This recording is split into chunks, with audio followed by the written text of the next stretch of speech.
안녕하세요. 오늘은 성경에 대해서 이야기를 해볼 건데요. 특히 이제 어떤 문자주의 혹은 성서 무오류설 뭐 등등에 대한 이야기를 하게 될 것 같아요. 우리가 우리 신앙을 점검해 볼 때 가장 일차적으로 참고하는 자료가 성경이죠. 그래서 성경을 어떻게 이해할까라고 하는 것이 우리 신앙을 규정하는 데 굉장히 중요한 요소로 작용을 하죠. 그래서 어떤 분들은 아주 열심한 신자분들은 성경을 그냥 거의 달달달 외우시는 분들도 있어요. 그래서 어떤 그 교회에서는 성경 외우기 암기 대회 같은 것도 한다고 얘기를 들어본 것 같아요. 근데 성경을 달달달 외우는 게 가장 좋은 방법인가? 아마도 그 성경이 내 생활 속으로 깊숙이 침투해 들어오는 데는 도움이 될 수 있겠는데, 성경에 대한 잘못된 이해, 다시 말씀드려서 그 문자 자체에 얽매이게 할 위험도 있어요. 그래서 그 문자로 쓰여 있는 이 성경에 대해서 때로는 밀착해서 성경 안으로 들어가기도 하지만, 때로는 좀 더 성경에서 나를 거리를 좀 유지하면서 거리를 두고 성경을 바라볼 때 그 성경이 갖고 있는 참뜻, 그 성경을 통해서 우리 신앙 성도들이 어떤 이야기를 하고 싶었는지를 들을 수 있는 기회를 얻을 수 얻기도 합니다. 그래서 성경에 대해서 때로는 밀착해서 때로는 일정하게 거리를 두고 성경과 만나는 것. 이런 것들이 우리에게 지금 필요하지 않을까 하는 생각을 해봅니다.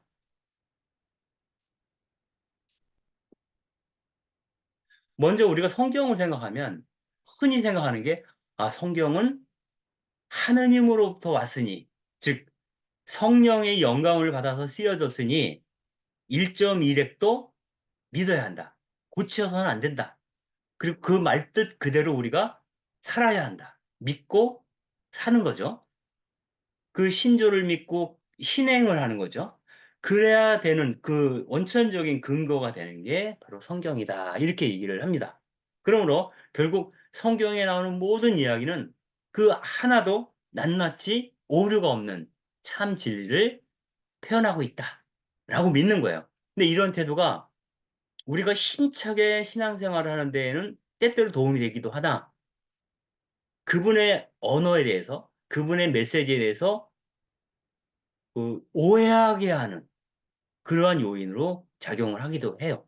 왜냐하면 모든 성서는 하느님의 영감을 받아서 쓰여질 수 있으나 결국은 그 쓰는 사람의 어떤 개인적인 상황과 고유한 경험, 또 시점, 관점, 입장 이런 것들이 보이지 않게 배어 있는 문헌이라고 하는 것이죠. 즉 다른 말로 표현하면 모든 성경은 역사적 결과물이다라고 볼 수 있어요. 그래서 그 시대의 시대 정신의 영향을 받고 있다. 성경에 쓰여진 그 진술 자체가 이런 관점을 가져야 돼요. 그래서 성경에 나오는 뭐 이야기들 보면 우리가 어떤 부분은 마음에 와닿는데 어떤 부분은 믿을 수가 없어요. 뭐 이런 황당한 얘기가 있지? 이런 생각이 드는, 또 이것은 내 견해랑 너무 달라. 그리고 않아. 보편적이지 않다는 것은 누구에게나 진리로 믿도록 강요할 수 없어. 라고 생각되어지는 그 구절들이 있다는 거예요. 여기서 굉장히 당혹감을 느끼는 거죠. 그럴 때 우리는 그렇게 생각해 보는 거예요. 이 성경이라고 하는 것이 그 이것이 진리인가 오류인가, 이것이 제대로 하나님의 뜻을 반영하고 있는가 반영하고 있지 않은가를 따지는 것보다 더 중요한 것은 이 진술을 통해서 그 당시 사람들이 하느님에 대해서 무슨 얘기를 하고 싶었던 걸까를 추정해보고 이렇게 묵상해보고 성찰해 볼 필요가 있다는 거야. 즉 어떠한 그 성서적인 진술이 이런 일이 가능해? 라는 질문이 나올 만큼 허황된 느낌이 든다 해도 그 이야기를 하게 된 배경이 무엇인가? 왜 굳이 그러한 이야기를 성경 안에 삽입시켜 놓았을까? 그리고 성경에는 왜 이러한 이야기들이 들어있는 걸까? 대해서 그 뜻을 헤아리려고 하는 노력, 즉 이것을 재해석의 과정이라고 하는데요. 이 과정이 필요한 것이 아닌가? 이 성경이 진리야 아니야를 따지는 것보다 이 성경은 나에게 무슨 이야기를 하고 싶은 걸까를 생각해 보는 것. 그런 것이 바로 그 성경을 접하는 우리의 좀 더 바람직한 태도가 아닐까? 이런 생각을 해보는 거죠. 즉, 성경은 동서고금을 거쳐서 모두에게 글자 그대로 진리는 아닐 수 있다라고 하는 거죠.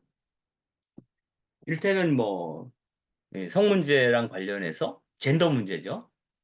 특히 이제 바오로 서간 같은 데에는 후기 사목서간이죠. 사목서간 같은 경우는 여성에 대한 차별적인 얘기들이 많아요. 이를테면 여자들은 그 집회에 올 때 수건으로 머리를 가려야 한다라든가, 그리고 여성들은 교회 안에서 나서지 말라, 나서지 말라는 그런 얘기를 한다고. 뭐 이런 것들이 성차별적이잖아요. 그러면 이 이야기가 성경에 나온다는 이유로 무조건 따라야 할 것인가? 이런 의문이 생기는 거죠. 이것은 아마도 그 서한문이 쓰여질 당시의 교회적 상황을 반영하고 있는 이야기이죠. 그래서 우리 시대에는 다시 재해석이 필요한 문제들일 수 있겠다라고 하는 거예요. 또 하나, 예를 들어서 창세기를 보게 되면 하느님께서 인간을 창조하시고 그 인간에게 과업으로 준 게 이 세상 모든 피조물들을 다스리라고, 정복하라고 이런 얘기가 나와요. 그것을 근거로 해서 이른바 환경주의자, 요즘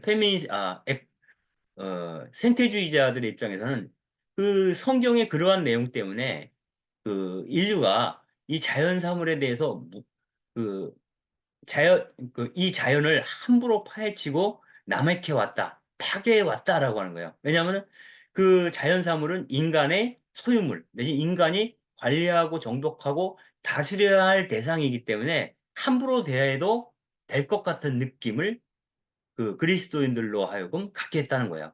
그래서 환경 파괴의 주범은 그리스도교 신앙이다, 라는 이야기까지 나오게 되었던 거죠. 여기에 대해서 이제 최근에 환경 문제에 관심을 갖고 있는 교회의 어떤 지도자들 입장에서는 창세기의 규절을 재해석하면서 그것은 인간에게 자연을 파괴할 수 있는 권리를 준 게 아니라 그 자연을 잘 관리하라는 청지기 직분을 준 것이다, 이런 식으로 재해석을 하기도 해요. 아무튼 성서가 지적한다고 해서 그대로 따라야 하는가에 대해서 우리는 지금 시점에서 어떤 질문을 던지게 되는 거죠. 과연 그러한가? 라고. 또한 이런 것도 있어요. 성경과 과학이 대립하는 시점인데, 여러분들이 인류 역사가 얼마나 되었는지에 대해서 서로 견해가 다를 수도 있겠어요. 어떤 과학자들은 빅뱅 이후에 우주가 창조되었다라고 얘기를 해요. 근데 이 성서를 보게 되면 이 우주의 역사가 한 6천 년 정도 되었을 거다라고 판단하게 하는 근거들이 있어요. 이를테면 마태복음하고 루카복음에서 다 족보를 적고 있어요. 예수님의 족보를 적고 있는데 이 마태복음에서는 아브라함으로부터 쭉 따져서 예수 탄생까지 요셉과 예수까지의 족보가 있고요. 그 다음에 루카복음에서는 예수로부터 요셉을 거쳐서 아담까지, 그리고 아담 위에는 하느님까지 이렇게 족보를 쓰고 있어요. 근데 이것을 그, 이 여기 족보에 나오는 사람들의 생애를 뭐 60년이면 60년으로 정해서 그 계산을 해보면 한 4천 년 정도가 나온다고 해요. 그래서 어떤 분들은 성서를 근거로 해서 인류의 역사는 BC 4004년에 시작되었다. 즉 하느님의 창조가 4004년에 시작되었다라고 연도까지 밝히는 그러한 일도 있어요. 그런데 이런 것들은 굉장히 좀 현대인들에게 설득력이 없죠. 그리고 성서가 어떤 우주의 역사를 팩트로서 밝히고 있는 문서라고 믿는 오류로부터 비롯된 결론이다, 이렇게 볼 수가 있어요. 그래서 우리가 이런 관점에서 보면은 가장 많이 사람들 사이 논쟁이 벌어지는 게 창조론하고 진화론이죠. 그래서 정말 성경을 있는 그대로, 문자 그대로 사실이라고, 진리라고 받아들이는 사람들은 진화론을 믿지 않죠. 이단적 사설, 이단 사설이라고 보는 거죠. 진화론은. 예? 그런데 이제 그 예수의 신학자 가운데 데아르드 시아르댕이라는 분이 계세요. 이분은 이른바 진화론적 창조론을 주장을 해요. 그러니까 진화의 과정 자체가 창조의 과정이라는 거예요. 어찌 보면 하나님의 창조는 그 태초에 일회적으로 한 번 발생한 사건이 아니라 지금도 계속 그 창조가 진행되고 있다는 거예요. 하나님의 창조는 계속 지금도 진행되고 있다. 그리고 그것은 어떤 그 목표점을 향해서 가고 있다. 그 목표점이 오메가 포인트라는 거예요. 그래서 모든 인류와 모든 생태가 하느님 안에서 일치를 이루는 데까지 그 방향으로 우주의 역사가 흐르고 있다. 하느님의 창조가 지금도 진행되고 있다라고 이야기한 사람이 아까 말씀드린 데이아르드 히아르댕 같은 사람이죠. 그래서 어떤 그 성서와 과학을 대립적인 것으로 보지 않고 어떻게 과학 안에서 드러난 하느님의 섭리를 이해할 수 있을까?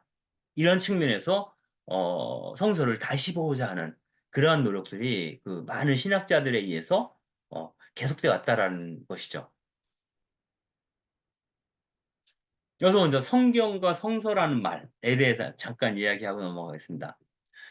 우리는 그 지금 카톨릭 교회에서는 세번역 성경을 쓰고 있죠. 본당에서 주로 많이 쓰는 게 성경이에요.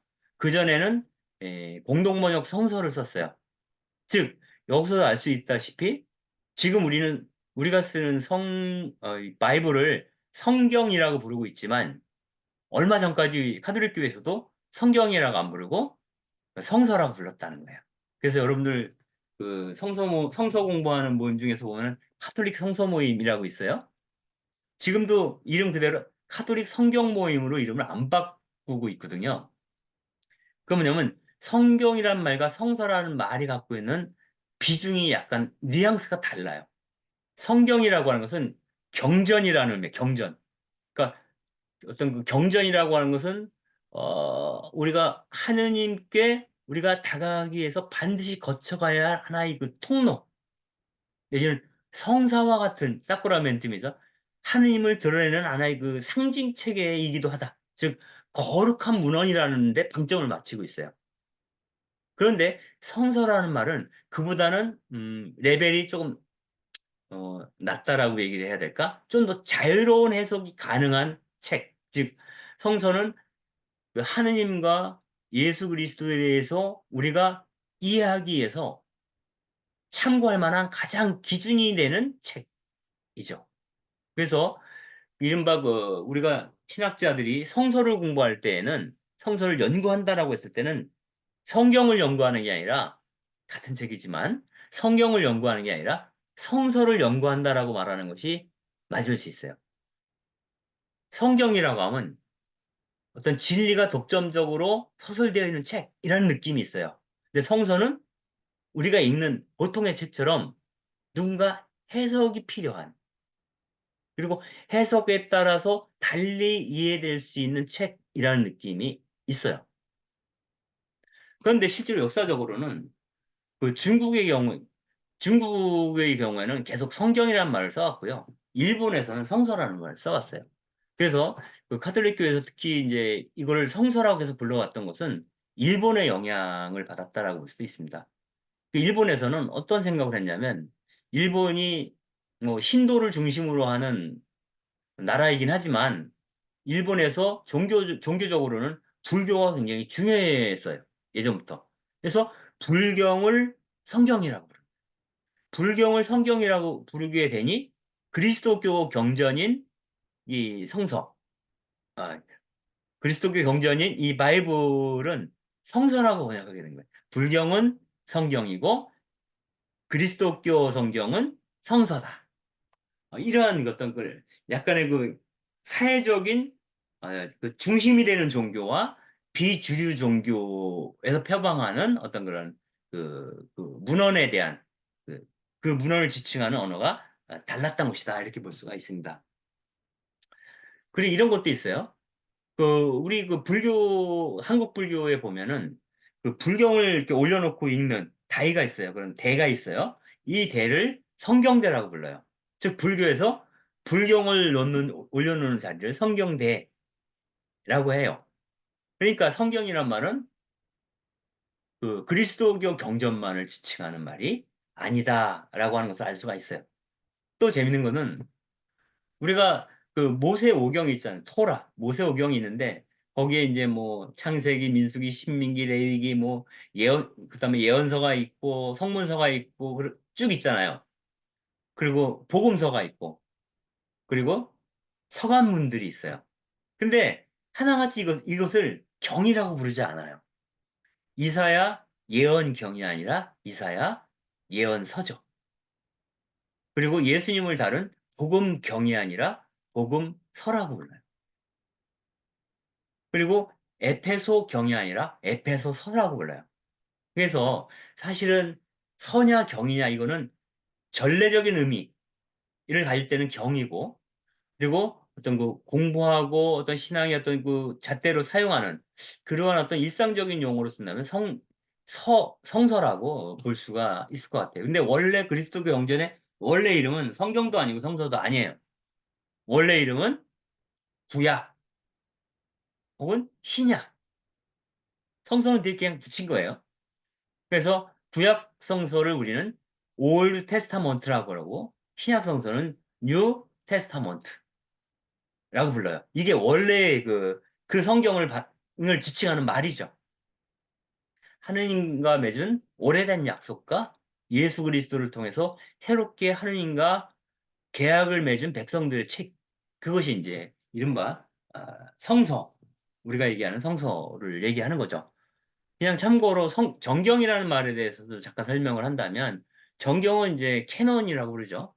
그 캐논이란 말은 뭐 고든 작대, 고든 막대라는 뜻인데 어떤 우리가 하나님에 대해서 그리스도의 신앙에 대해서 어떤 종교적인 진리를 탐구해 가는 과정에서 표준이 되는 기준점이 되는 책 그것이 바로 정경이라는 거예요.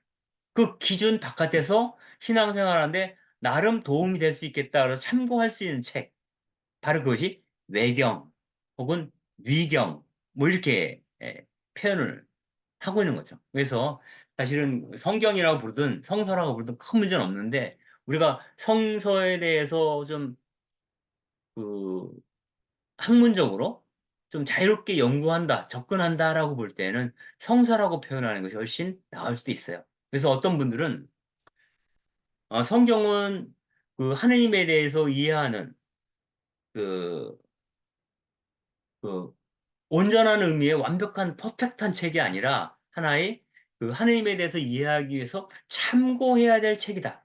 근데 중요도가 좀 더 높은 책, 1차 참고 자료에 해당되는 것이 바로 성서라고 얘기하는 그런 견해도 있습니다. 근데 정작 성경 안으로 들어가면 굉장히 좀 복잡해져. 생각이 아주 많아져. 이런 생각을 아까 말씀드린 그러한 것들을 나름 염두에 두고 읽더라도 성서에서 설명해 있는 것이 당장에 이거 믿어도 돼? 이런 의문이 드는 게 많죠. 이를테면 노아의 홍수 사건, 온 세계가 물로 잠겼다는 얘기잖아요. 그게 가능한 것일까? 어떤 사람은 실제로 그때 노아가 탔던 배가 뭐 바빌로니아의 어디야 페르시아의 어디에 뭐 있다. 그래서 그걸 발굴해야 된다. 이런 얘기들도 한참 신문에 나오기도 했었어요. 그래서 실제로 일어난 일이라고 믿는 사람들도 있어요. 그래서 그것이 실제인가? 아닌가? 이런 고민이 있는 거고요. 그 다음에, 어, 모세가 처음 하느님을 만나 뵌 것이 그 미디안이라는 곳에 있는 광야에서 어, 불타는 떨기나무 앞에서 이제 하느님을 뵙죠.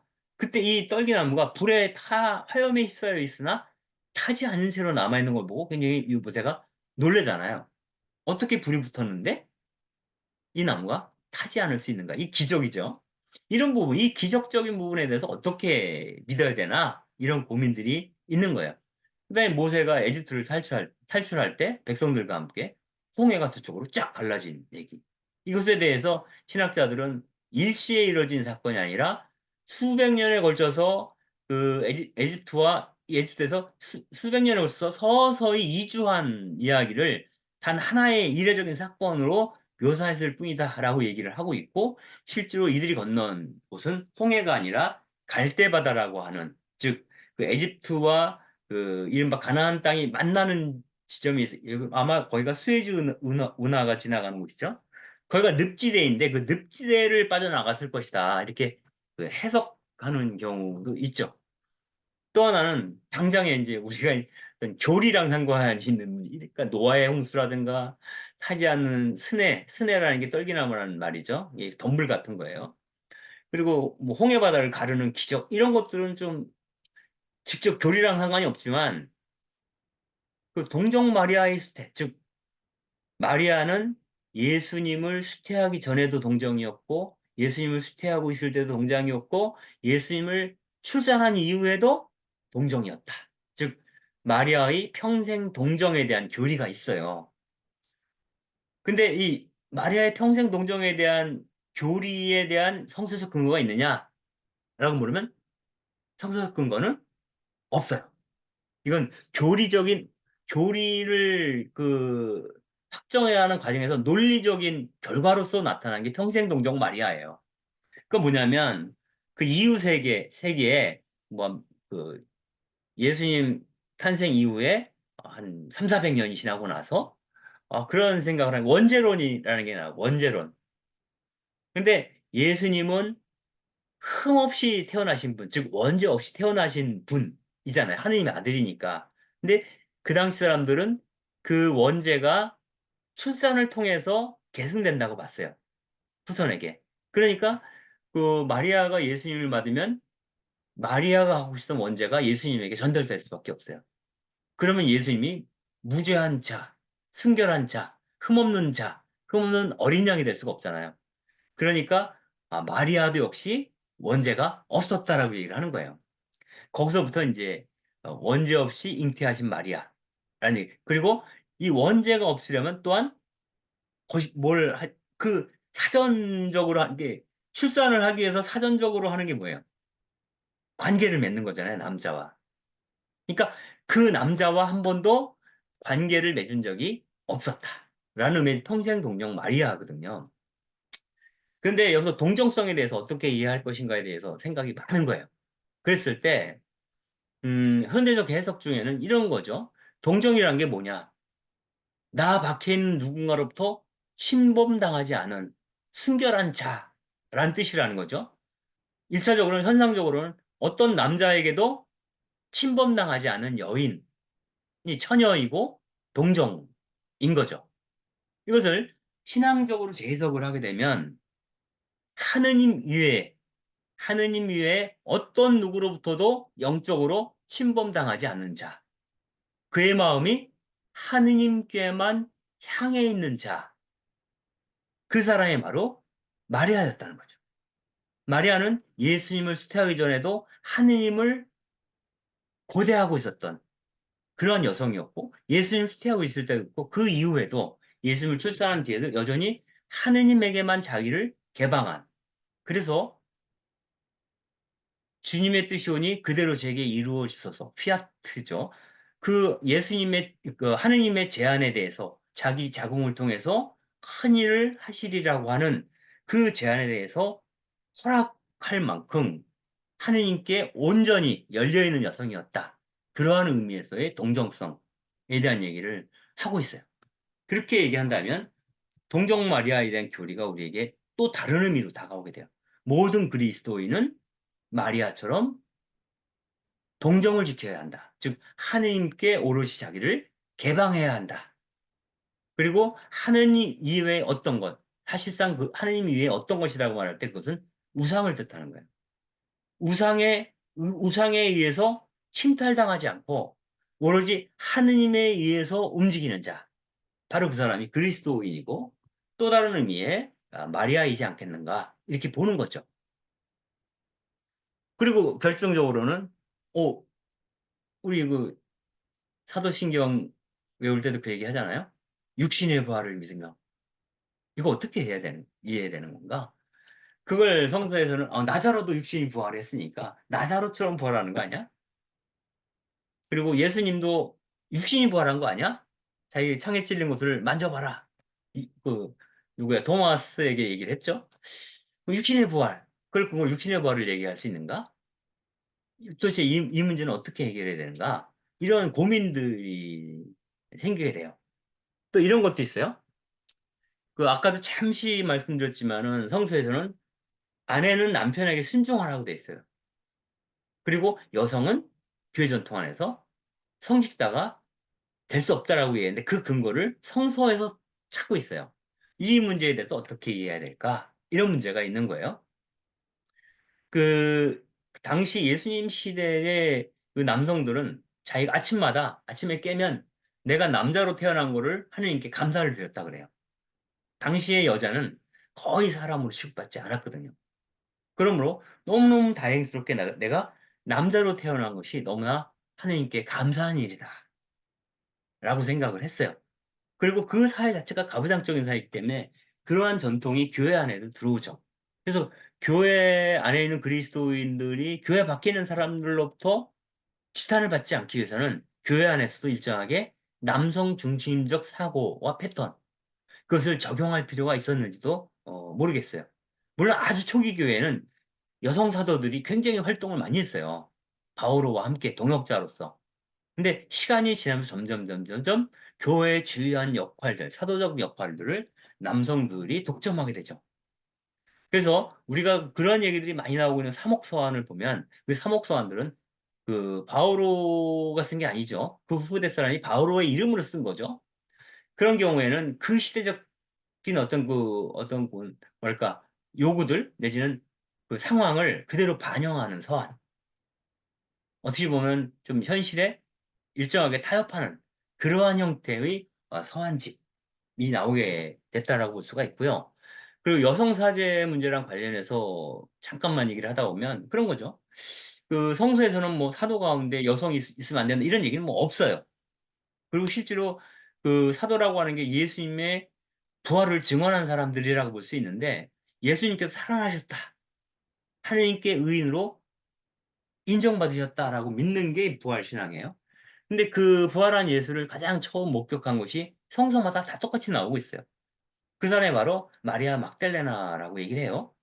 그리고 지금은 마리아 막달레나를 사도들에게 보낸 사도, 혹은 사도 가운데 사도 이렇게 얘기를 할 정도로 굉장히 어, 예전과는 전혀 다른 시각으로 보는 거죠. 예전에는 마리아 막달레나를 창녀이며 죄인이며 뭐 이런 식으로 표현했거든요. 그래서 마리아랑 대비시켜서 마리아는 순결한 여성이고 마리아 막달레나는 창녀였다. 이런 식으로 자꾸 이제 얘기를 해서 여성 폄하적으로 얘기를 해요. 그리고 마리아에게 대해서는 여성성보다는 어머니성을 강조해요. 성모로서의 마리아는 강조하지만 처녀 마리아에 대한 얘기는 별로 안 해요. 뭐 이러한 부분과 상관해서 여러 가지가 있는데 나중에 그 사제 직무를 남성들이 독점하게 되면서 그 근거를 성서에서 찾아오는데 그 얘기를 하는 거예요. 사제는 예수님의 대리자인데 우리가 여성인 사제를 앞에 놓고 여성인 사제를 통해서 남성인 예수를 연상할 수 있겠는가? 즉, 사제라고 하는 것은 어떤 의미에서 그리스도를 떠올리게 하는 일종의 성사라는 거예요. 눈에 보이는 가견적 형태의 드러난 존재라는 거예요. 근데 여성 사제를 보고 남성인 그리스도를 떠올릴 수 없다. 그러므로 안 된다는 거예요. 되게 일차원적인 해석이죠. 그 다음에는 예수님의 제자도 12제자 가운데 여자가 한 명도 없었다라고 하는 거예요. 근데 예수님의 제자 그 명단이 복음서마다 다르고 실제로 복음서에서는 네 제자 베드로, 야고보, 요한 정도만 여러 번 나오고 나머지 제자들은 계속 바뀌어요. 그래서 12제자라고 확정적으로 말하기도 어려워요. 그리고 실제로 그 예수님의 죽음에 이르는 그 순간까지 예수님을 따랐던, 즉 우리가 예수님의 제자라고 했을 때 예수님을 따르는 자, 그를 예수의 제자됨을 사는 자라고 그리스도인들을 얘기한다면 예수님께서 죽음에 이르기까지 십자가 아래까지 따라갔던 사람들은 여성들밖에 없어요. 다만 요한복음에서만 요한도 그 자리에 있었다 이렇게 얘기를 하고 있거든요. 그렇다면 그 여성이 사자가 될 수 없다는 말이 성서적으로 거의 근거가 너무 박약한 거죠. 뭐 이런 부분들. 그래서 성서를 갖고 자기 자신의 어떤 견해에 따라 일반적인 견해, 선입견에 따라서 성서를 자기 마음대로 해석할 수도 있겠죠. 그래서 성서에 대해서 우리가 어떻게 바라봐야 하는가 이런 것들은 고민을 많이 해야 돼요. 그리고 이런 것도 있어요. 그 예수님이 그런 얘기, 내가 길이요 진리요 생명이다. 나를 거치지 않고서는 아버지께로 갈 수 없다. 이런 얘기를 듣잖아요. 성서에서. 그러니까 그리스도교만이 진정한 종교인가? 그러면 다른 종교를 믿으면 구원받을 수 없는가? 이런 고민을 하기도 해요. 지금 현대신학에서는 뭐 이런 고민 자체를 안 해요. 이미 그 문제는 해결이 됐어요. 그리스도교 안에만 그분께서 감도하시는 것이 아니라 모든 종교 안에도 진리가 그러니까 온전하고 있다. 장착되어 있다. 이렇게 보는 거죠.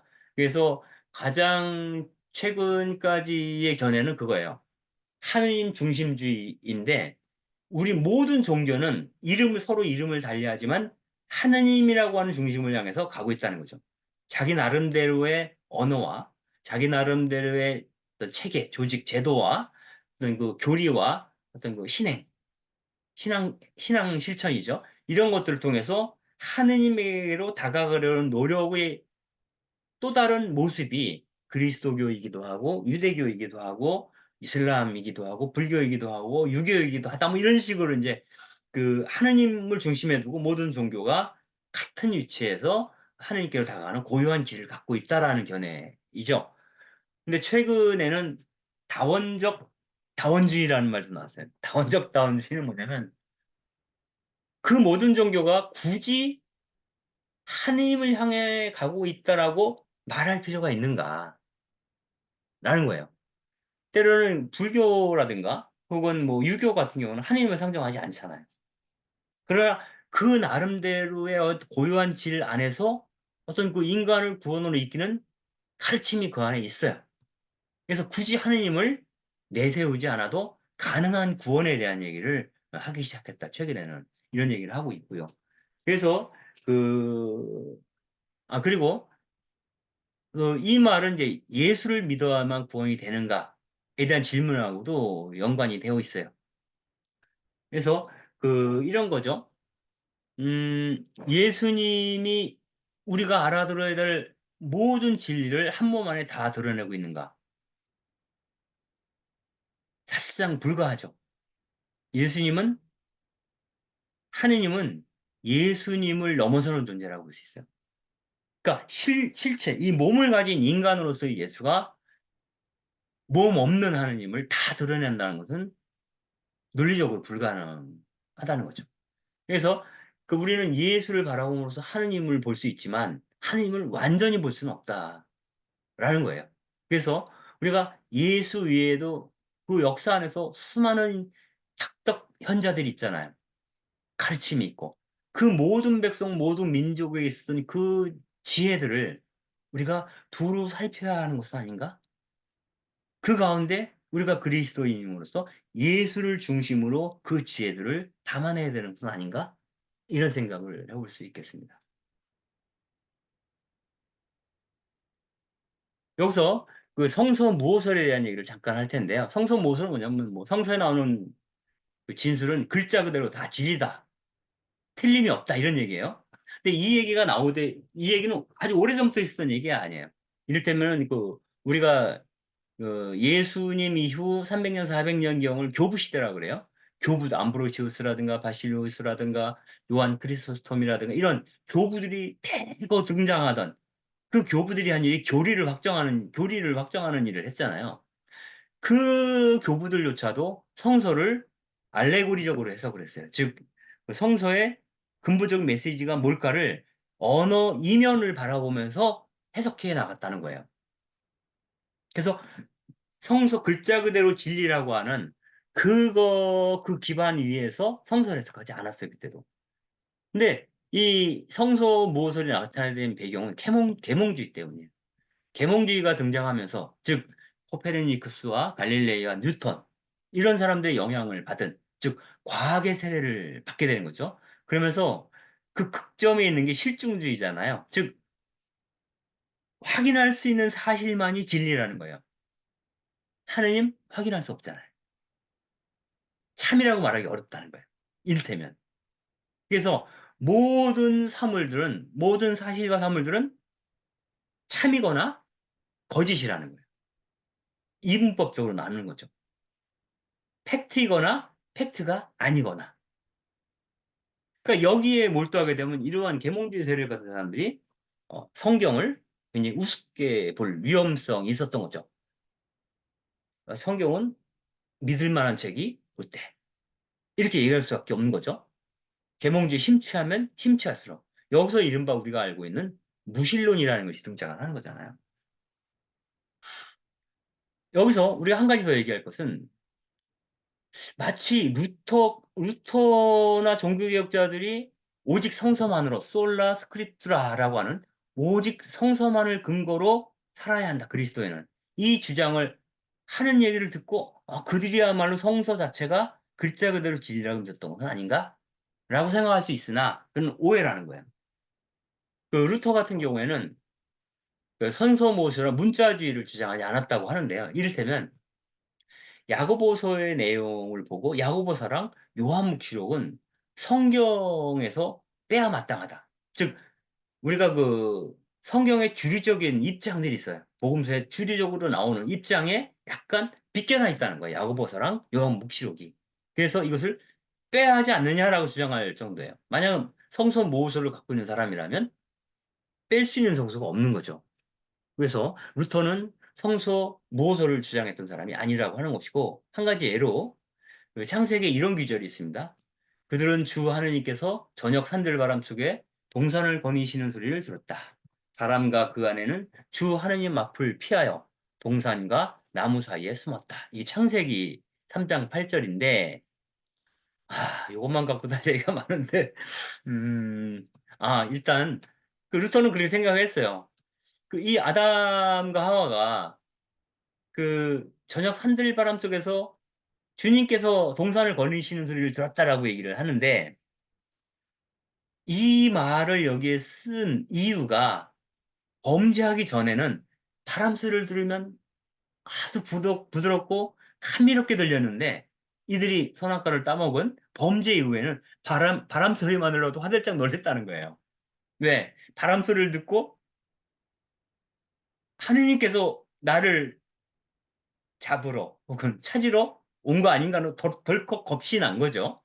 그래서 모든 소리에 대해서 민감하게 느끼게 되었다라는 얘기를 그 창세기에서 이렇게 서술한 하나님께 동산을 거니고 있는 소리가 들렸다라는 표현으로 쓴 것이 아니냐. 그것은 아담과 하와 범죄한 자의 심리를 드러내는 귀절이다. 이렇게 얘기를 해요. 그러니까 루터는 그 성서 무호서를 주장했던 사람이 아니다라는 걸 알 수가 있어요. 그냥 한 가지만 짚고 넘어갈게요. 여기서 보면 사람과 그 아내는 이렇게 돼 있죠. 이 사람이 누구예요? 오늘 아담이에요. 아담이란 말이 사람이란 뜻이고 남자란 뜻이죠. 그러니까 남자만 사람이란 뜻이에요. 그리고 여자는 사람 옆에 있는 사람의 아내인 거예요. 사람의 아내. 예? 사람의 부속물인 거죠. 이게 가부장적인 그 당시 어법이 그대로 들어가 있는 거예요. 오히려 현대식으로 표현하자면 아담과 하와는 주 하느님 앞을 피하여 동산나무 사이로 숨었다. 이렇게 표현하는 게 되게 자연스럽잖아요. 근데 그 당시에는 사람과 사람의 아내가 이렇게 표현했어요. 그러니까 이걸 있는 그대로 이 성서 구조를 가져오면 가부장주의가 진리가 되는 거예요. 말이 안 되잖아요. 그러니까 지금 여기에서 이 부분에 대해서 다시 해석해야 된다는 거예요. 그리고 왜 그 얘기를 하면서 이런 식의 표현을 쓸 수밖에 없었는가에 대해서 이해할 필요가 있고 그것을 우리 시대에 교정해야 된다는 거죠. 이것이 성서를 다시 읽는 방법 중에 하나다라고 하는 얘기를 하는 겁니다. 그래서 그 보통 성서를 이해할 때 역사적 접근과 은유적 접근이라고 얘기를 해요. 그건 뭐냐면 그 성서의 언어라고 하는 것은 그 성서가 쓰여진 시대의 맥락, 상황, 배경, 그 당시에 주류적인 흐름, 이런 것에 영향을 받아서 씌워진 거라는 것을 알고 읽어야 한다라고 하는 거예요. 그래서 그 언어를 그 골자 그대로 받아들이지 않는다고 해서 그 성서의 진술을 부정하는 것이 아니라는 거예요. 그것을 그 시대에는 왜 그렇게 했을 수밖에 없었으나 지금은 이것을 이렇게 해석할 수 있지 않을까라고 접근해야 된다는 거죠. 왜냐하면 성서의 모든 진술들은 그 시대의 시공간적인 특성과 관련이 있기 때문이다. 라고 하는 거예요. 그래서 성서 자체에서 무엇이라고 말하는지를 보는 것보다도 그렇게 성서에 진술되는 그 언어가 그때, 그 당시에 그 사람들에게 어떤 의미였는지, 그리고 그러한 의미를 지금 우리는 어떻게 받아들여야 되는지를 고민하면서 성서를 읽는 게 맞다. 라고 이야기를 하고 있는 겁니다. 뭐 극적인 예로 그런 거죠. 이 성서 어디에도 그 노예제도 자체를 반대하는 얘기는 없어요. 그러니까 서간문에도 그, 그 노예인 그 오네시모에 대한 얘기가 있죠. 근데 이제 그 거기에서도 노예제도 자체를 반대하진 않아요. 그런데 그런 기절들을 통해서 이른바 노예제를 지지하는 사람들은 미국에서 성서에서도 노예제를 반대하지 않았어? 이렇게 얘기할 수 있겠지만, 결국 노예제가 폐지하고 나서는 이 기조를 갖고 그런 식으로 해석하는 사람은 없죠. 그래서 일종의 그 성서 해석도 당대성을 갖고 있다라고 볼 수가 있겠습니다. 아까 말씀드린 두 번째, 은유적 접근인데요.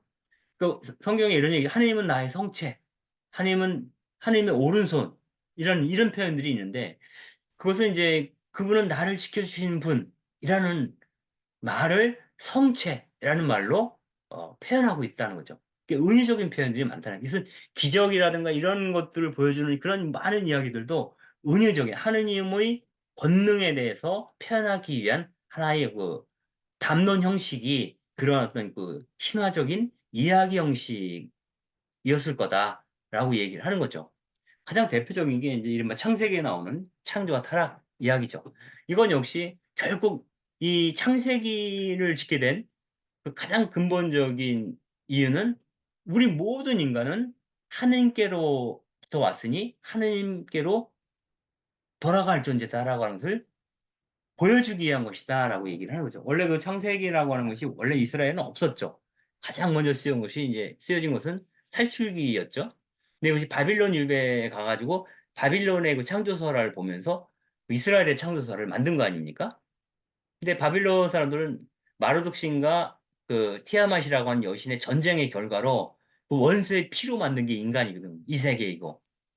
그런데 이스라엘의 창조설에는 모든 인간이 하느님의 호흡을, 모든 피조물이 하느님의 말씀으로 창조되었다. 즉, 하느님께 기원을 두고 있는 거예요. 모든 피조물이, 인간을 포함해서. 그래서 그분과 함께 있을 때, 즉, 에덴이라고 상징되는, 은유되고 있는 그러한 공간, 하느님과 함께 머무는 곳. 다시 말씀드리면, 하느님 현존 안에 내가 머물 때, 우리에게 안식이 있다. 편안한 휴식이 있다. 라는 이야기를 하고자 하는 것이죠. 편안한 휴식이 있다는 것은 평화라는 문제랑 관련이 있어요. 평화. 더 다투지 않아도 되는 거죠. 우리 사는 게 전쟁이잖아요. 사는 게 전쟁이 아니라는 거예요. 하나님의 현존 안에 우리가 살 수 있다면. 그 하나님의 현존 안에 사는 삶이 사회적으로 확장되면 그게 하나님 나라가 되는 거죠.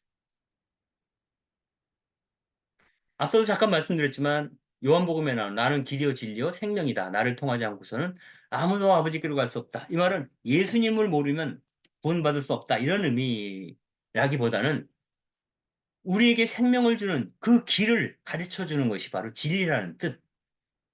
바로 예수님이 생명으로 가는 길을 우리에게 알려준 진리 그 자체시다라고 우리에게 알려주고 있다는 거예요. 이건 뭐냐면 그런 거예요. 모든 사람들은 하나님의 모상대로 창조되었죠. 그래서 하느님다운 존재가 인간이에요. 그래서 모든 인간은 하느님의 이미지, 즉 신상이기도 해요. 그런데 어떤 상황에 의해서 신상이 일그러지죠. 그래서 더 이상 인간을 통해서 하느님을 느낄 수가 없어요. 이걸 타락한 세상이라고 얘기를 하는 거죠. 그 상황 한가운데서 예수님이 태어나시죠. 그 예수님을 통해서 타락 이전의, 즉 하느님의 모상성을 그대로 온전하게 드러낸 인간이 출현하는 거죠. 그래서 우리는 예수님을 통해서 하느님을 느낄 수 있게 돼요.